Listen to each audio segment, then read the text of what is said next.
Kitaaba Haaraa. Mijuu.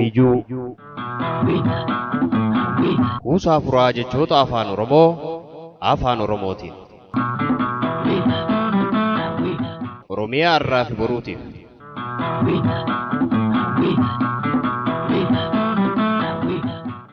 Afaan Oromoo akkuma lammii isaatti afaan bara 130 ol gabrummaa jala jiru.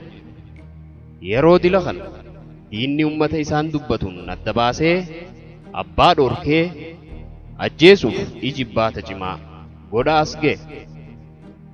Dhimma kanaaf aadaa fi hooda bu'uura guddina isaa ta'aniin adda baasee akkuma lammii isaatti afaan abaluu fi abaluutti adda qoqqoode.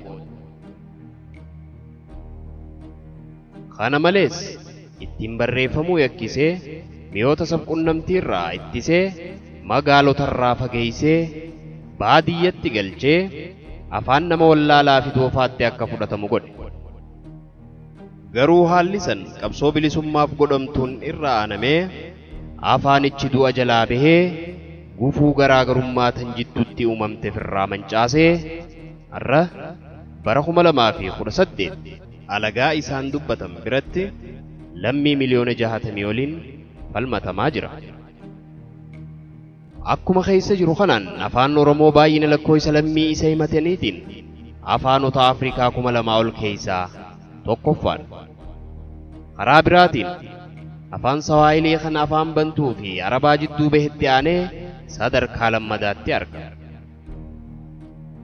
Gama addunyaatiin afaanota 6,900 keessaa afaan gulantaa 24ffaa irratti shalagama. Haala armaa olii biratti afaan Oromoo afaanota umrii dheertuu qaban keessaa tokko. Baay'ina lammii fi alagaa isaan dubbatan malees afaan jechootaan sooramaa afoolaan badhaadhaati.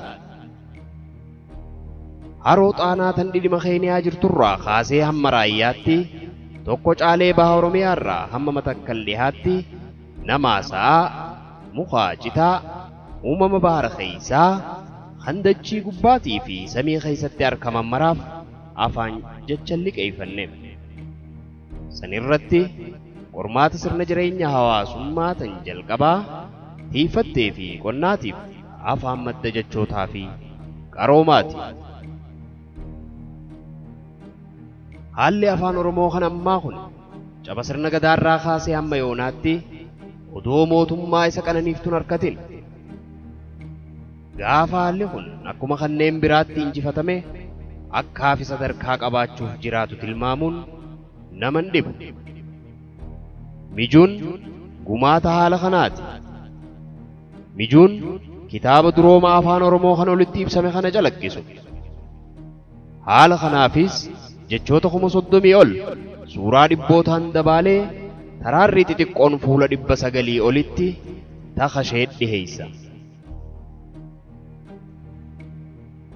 Kitaabichi akkaa fi haalaan kanneen ammaan duraatiin adda ta'e kuni yeroo gabaabduu keessatti alaa fi biyyattiis maxxanfamee magaalaarra ooluuf jiraata.